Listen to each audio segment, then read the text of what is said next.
Friends, today we will discuss diabetic mellitus. Before starting, those who are new in my channel, please subscribe my channel and press the bell icon. So start with the diabetic mellitus. Diabetic mellitus क्या है? एक metabolic disorder है जिसमें hyperglycaemia हो जाता है। किसकी वजह से? क्योंकि वहाँ पे इंसुलिन की प्रोडक्शन जो है कम हो रही है और डिक्रीज सेलुलर रिस्पॉन्स होता है इंसुलिन के लिए, और इंसुलिन रेजिस्टेंस और बोथ होने के चांसेस होते हैं। That is called as a diabetic mellitus. Then हमारे पास आता है types of diabetic mellitus.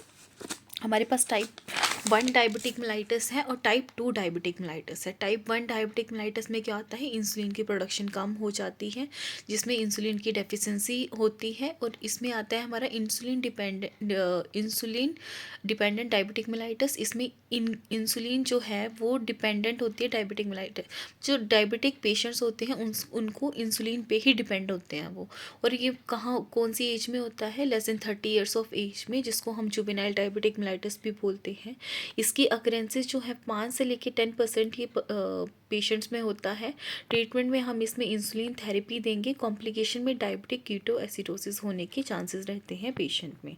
Then आता है हमारा टाइप 2 डायबिटिक मेलाइटस। इसमें रिलेटिवली डेफिशिएंसी होती है इंसुलिन की, जिसमें increase receptor sensitivity, insulin resistant हो जाती है, इंसुलिन इंडिपेंडेंट रहता है पेशेंट।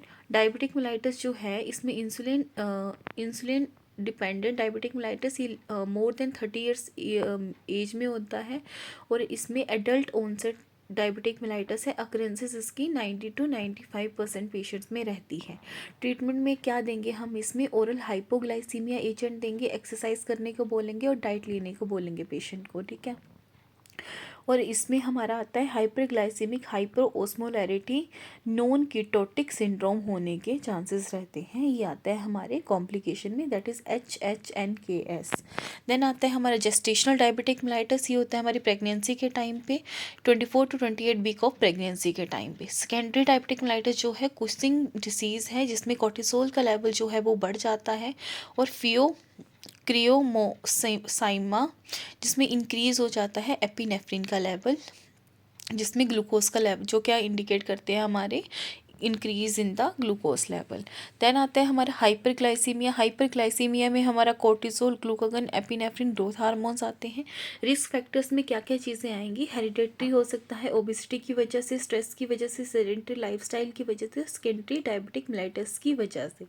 अब मैनेजमेंट में हम क्या करेंगे? नॉर्मलाइज करेंगे इंसुलिन एक्टिविटी को और प्रिवेंट करेंगे वास्कुलर एंड न्यूरोपैथिक कॉम्प्लिकेशन से। डाइट में हम पेशेंट को लो कार्बोहाइड्रेट डाइट लेने को बोलेंगे। कार्बोहाइड्रेट 50 to 60% होनी चाहिए, फैट 20 to 30% होना चाहिए, प्रोटीन 10 to 20% होना चाहिए। इसकी रेशियो होती है 5:2:1।